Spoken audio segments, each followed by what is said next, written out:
Heading the Ballylinch stallion roster for 2015 is the champion European first season sire Lope de Vega.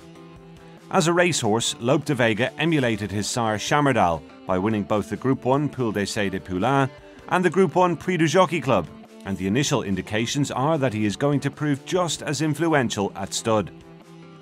With his first crop having been very well received in the sales ring, hopes were high that Lope de Vega could make a major impact with his first runners, and he did this and more by dominating the first season sire standings. An initial haul of 25 winners of 34 races in 2014 made for impressive reading, but his outstanding achievement was siring pattern race winners over 5, 6, 7 and 8 furlongs.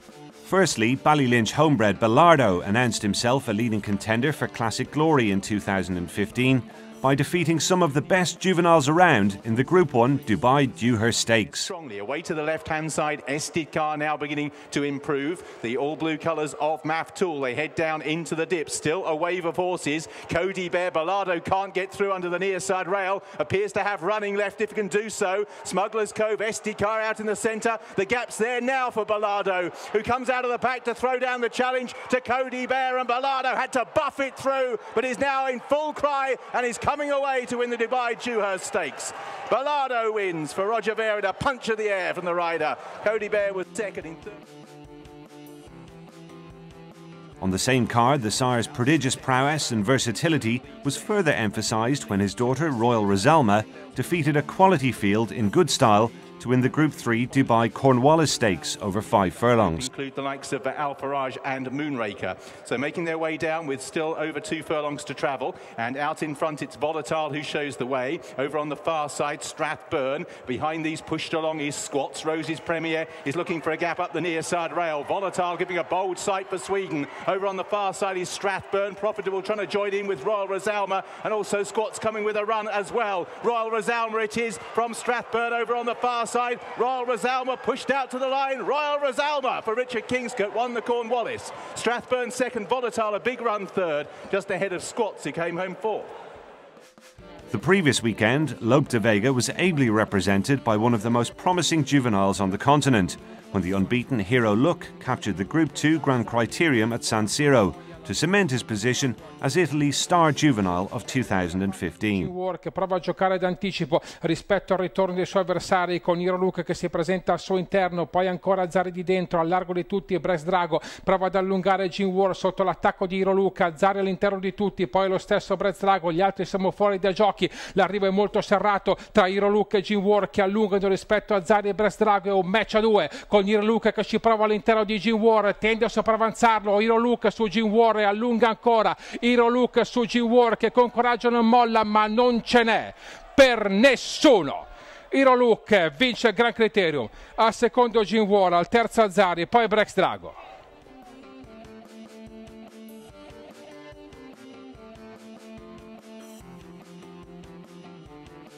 Meanwhile, Burnt Sugar kicked off a momentous autumn for Lope de Vega as he readily accounted for a competitive field in the Group 3 Cyrenia Stakes at Kempton. The Cyrenia Stakes, and up front, Home of the Brave in the centre has just joined issue with Escalating. Maftool the blue, Dr. No out wider. Home of the Brave just has a look around him here, but he comes to take over from Escalating, and then Accipiter out wider is Dr. No. Home of the Brave shaken up by Manning, just narrowly ahead on the outside. Burnt Sugar is flashing home for last year's winning connections, and it's Burnt Sugar who's come to take over now for Gerald Mosse entering the final half furlong, and Burnt Sugar, these owners are going to win the race again. Burnt Sugar drawing away, double for Gerald Mosse. Burnt Sugar lands the Cyrenia, Maftool second. To go with these proven pattern winners, Lope de Vega has a host of promising and unexposed sorts to represent him in 2015, with the likes of the unbeaten Flaming Spear, the hugely impressive Endless Drama, and the Group 3 placed Baltic Comtesse, all looking like ones that could make their mark at a high level. Allied to this, his second crop of yearlings sold especially well, headed by a top price of 650,000 guineas at Book 1 of the Tattersalls October yearling sale.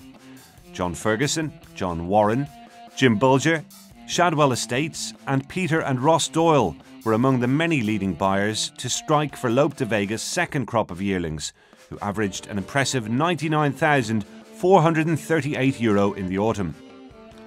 A son of the sensational Chamerdal, Lope de Vega produced a series of fantastic displays in 2010 which marked him out as his sire's very best runner to date. Lope de Vega's prodigious potential was in evidence from the time he made a successful debut over an extended 7 furlongs at Deauville as a 2-year-old, and several weeks later he followed up with an impressive win at Longchamp, but the best was very much still to come. On his second start of the season at 3, Lope de Vega took his chance in a quality renewal of the Poule d'Essai des Poulains, and he produced a stunning last-to-first charge that saw him defeat a field headed by the English 2000 Guineas runner-up and subsequent Group 1 winner Dick Turpin. Qui a le meilleur devant, Rajaman, on tente de revenir maintenant à la corde avec le numéro 3, Mizan avec Dick Turpin également, accompagné à l'extérieur par Buzzword qui refait beaucoup de terrain, ainsi que Lope de Vega qui maintenant est lancé en dehors à environ 250 mètres du but. Avec Lope de Vega qui attaque Dick Turpin qui a pris le meilleur, Lope de Vega de plus en plus fort à l'extérieur devant Dick Turpin, Mizan avec également une bonne défense côté corde de Chamalgan, ils sont à 100 mètres du but, Lope de Vega, Dick Turpin, Lope de Vega qui prend le meilleur, Lope de Vega qui va vers la victoire dans cette poule d'essai des poulains, Lope de Vega qui s'impose, Dick Turpin est deuxième, troisième place pour Chamalgan. A daunting challenge lay in wait for Lope de Vega the following month, when he was upped in distance for the Prix du Jockey Club. On his first try beyond a mile, he had to contend with a very wide draw, but he proved to be in a different league to his opponents and won with any amount to spare. Revenir à l'extérieur avec Bekabad, avec Viscount Nelson qui plonge côté corde, alors que Cape Blanco maintenant tente de revenir avec Green Rock qui maintenant tente de se rapprocher à l'extérieur, accompagné encore par Ivoryland. Avec Lope de Vega le 13 qui est en tête à 250 mètres du but dans ce prix du Jockey Club. Planteur se lance à sa poursuite avec Ice Blue, avec pas perdu à l'extérieur, on a du mal à revenir, c'est Lope de Vega et Maxime Guyon qui sont en tête, qui se redétachent maintenant à 100 mètres du but. Lope de Vega qui est le meilleur à 100 mètres du but, Planteur se défend bien, Viscount Nelson et Bekabad viennent finir à l'extérieur, mais c'est Lope de Vega qui s'impose avec Maxime Guyon devant Planteur, pas perdu à l'extérieur.